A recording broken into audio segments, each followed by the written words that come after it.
अस्सलाम वालेकुम।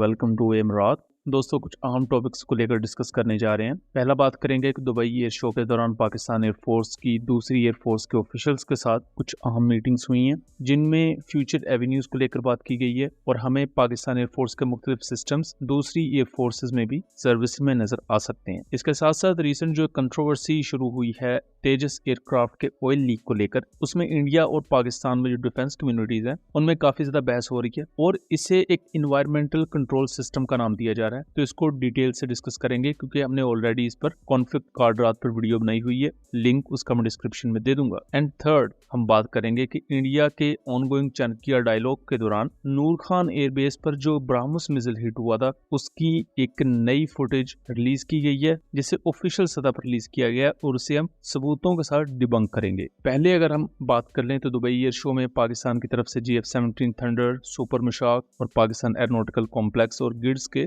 मुख्तलिफ वेपन सिस्टम डिस्प्ले किए गए हैं, जबकि इंडिया की तरफ से भी उनकी एविएशन इंडस्ट्री के मुख्तलिफ इक्विपमेंट को डिस्प्ले किया गया है, जिसमें LCA तेजस भी शामिल है। यहाँ एक पिक्चर में जहाँ हम माशाल्लाह से पाकिस्तान एरोनॉटिकल कॉम्प्लेक्स की नेक्स्ट जनरेशन PR देख सकते हैं, जहाँ कॉम्प्लेक्स के स्पेलिंग की गलती लिखे हुए हैं। लेकिन दूसरी तरफ अच्छी चीज ये है कि यहाँ 2 एयर फोर्सेस के हाई रैंक ऑफिशियल्स हैं मौजूद और उनके साथ पाकिस्तान एयरफोर्स के ऑफिशियल भी मौजूद हैं। अब इनमें तो एक अफ्रीकन कंट्री है, दूसरी कोई एशियन कंट्री है जिसको अभी आइडेंटिफाई नहीं किया जा सकता। कुछ सोर्सेज के मुताबिक यहाँ जो अफ्रीकन कंट्री है ये बेसिकली नाइजीरिया है। नाइजीरिया रिसेंटली 3 GF-17 थंडर्स को ऑपरेट कर रही है और फ्यूचर में वो मजीद खरीद सकते हैं। इसके साथ साथ वो पाकिस्तानी लॉटरिंग म्यूनिशन और अनमैन्ड एरियल सिस्टम्स में भी इंटरेस्टेड है। इसके साथ साथ ये अननोन एशियन एयरफोर्स कौन सी है इसके बारे में अभी कोई भी इंफो नहीं है, लेकिन बहुत सी कंट्रीज इस वक्त पाकिस्तान के GF-17 थंडर और Chinese CM-400 AKG air launch hypersonic missile में इंटरेस्टेड हैं। और ये ना सिर्फ कुछ अफ्रीकन कंट्रीज हैं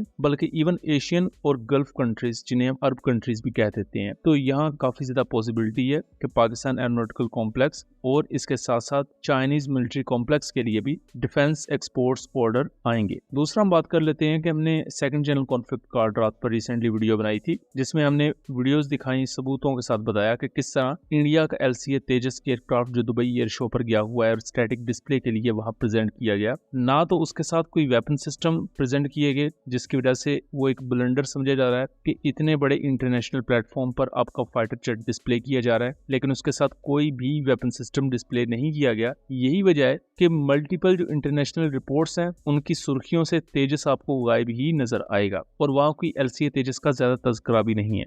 हमने जेटलाइन मार्बल की रिपोर्ट को डिस्कस किया था, उसका लिंक भी डिस्क्रिप्शन में दे दूंगा। इसके साथ साथ तेजस एयरक्राफ्ट का ऑयल लीक होते हुए देखा गया और उसके नीचे प्रॉपर उसे कंटेन करने के लिए शॉपर्स या बैग्स रखे गए थे और वो भी फिल हो चुके थे, इतना ज्यादा इसमें से ऑयल लीक हो रहा था। अब इंडियन साइड पर इसे कहा जा रहा है कि ये एक एनवायरमेंटल कंट्रोल सिस्टम है जिसे ECS कहा जाता है। इसमें जो एक्सेस मॉइस्चर होता है या सादा अल्फाज में कहूँ तो हाइड्रोलिक फ्लूइड्स होते हैं वो रिश्ते हैं एयरक्राफ्ट की बॉडी से, जैसे वो मुख्तलिफ सोर्टिस कंडक्ट करता है उसकी इंटरनल मशीनरी काम करती है। बट यहाँ पॉइंट ये है कि आप ये चाइनीज GL-9 को देखें, देन F-16 को देखें और GF-17 की भी इसी तरह की पिक्चर्स आपको मिल जाएंगी कि उनके रेयर बॉडी पर ऑयल के मार्क होते हैं या हाइड्रोलिक फ्लूइड वहां लगा होता है और वो रिश्ता भी है, ड्रेन होता है हल्का, लेकिन वो इतना ज्यादा नहीं होता जिस तरह तेजस में हो रहा है। तेजस में प्रॉपर जो ऑयल है या हाइड्रोलिक फ्लूइड्स है वो लीक हो रहे हैं और वो ग्राउंड पर क्लियरली आपको गिरते हुए नजर आएंगे और उन्हें रोकने के लिए नीचे बैग्स भी रखे हुए हैं और वो पिक्चर में वाज़ेह है। तो इसे ECS का नाम देना ज्यादती होगी, ये ECS बिल्कुल भी नहीं है, ये कम्प्लीटली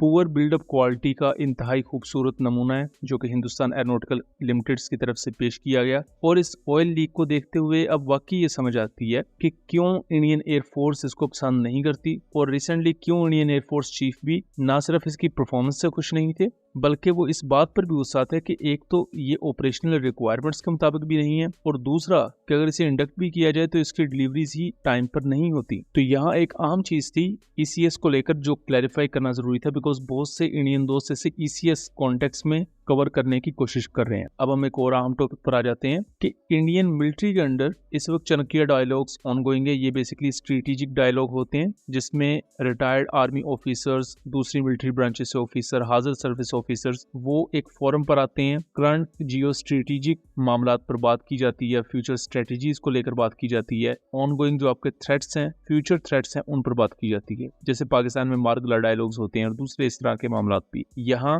जो कर्टेन रेजिंग सेरेमनी थी उसमें एक वीडियो चलाई जाती है या एक पिक्चर दिखाई जाती है। इस पिक्चर में हम देख सकते हैं कि एक एयरबेस है जिस पर एक एक्सप्लोजन दिखाया गया है और ये ऑफिशियल इंडियन मिलिट्री की एक सेरेमनी में ये पिक्चर है जिसे कहा जा रहा है कि ये नूर खान एयरबेस पर जब ब्रह्मोस मिसाइल हिट हुआ तो ये उसकी पिक्चर है। सबसे पहले मैं बता दूं, इसको फैक्ट चेक करते चलूं कि ये पिक्चर बेसिकली 13 दिसंबर 2024 की गूगल अर्थ से ली गई पिक्चर है, जो कि इवन आप गूगल पर भी सर्च करेंगे तो आपको मिल जाएगी। देन उस पर CGI का यूज करते हुए एक एक्सप्लोजन पेस्ट किया गया और वो यहाँ से वाजे लग भी रहा है कि ये बेसिकली CGI या फोटोशॉप है, क्योंकि यहाँ जो मेन कॉम्प्लेक्स है जहाँ आपके ट्रांसपोर्ट एयरक्राफ्ट खड़े होते हैं उसको हिट किया गया है या उस पर एक्सप्लोजन दिखाया गया है एडिटिंग के थ्रू, जबकि इन रियलिटी इंडिया ने 6 से ज्यादा ब्रह्मोस मिसाइल फायर किए थे नूर खान बेस पर 9 से 10 बजे की रात के दरमियान, ऑलमोस्ट 2 बजे के करीब, और उनमें से एक ब्रह्मोस मिसाइल हिट हुआ था एक मिनी कॉम्प्लेक्स में, जिसमें पाकिस्तान एयरफोर्स का ये क्लेम है कि वो पार्शली ऑपरेशनल था। यही वजह थी कि वो हिट होने के बावजूद भी कोई जानी नुकसान वहां नहीं हुआ था। इसके साथ साथ खुद प्रो इंडियन सोर्सेज ने सैटेलाइट इमेजरीज यूज करते हुए तभी ये क्लियर किया था कि कोई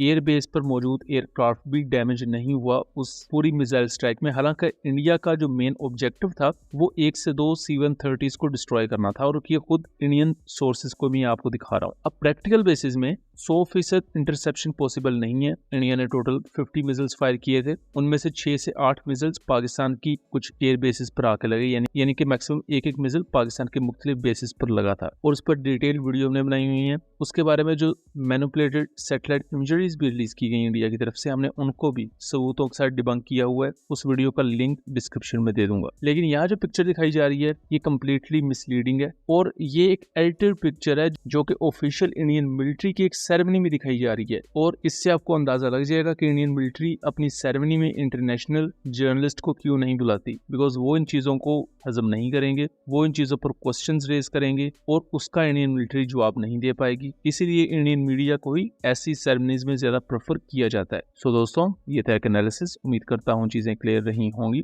वीडियो पसंद आई हो तो इसे ज्यादा से ज्यादा शेयर कीजिएगा ताकि इस तरह के मजीद इन्फॉर्मेटिव वीडियोस हम आपके लिए लेकर आ सकें। मिलेंगे अगली वीडियो में, तब तक के लिए अल्लाह हाफिज।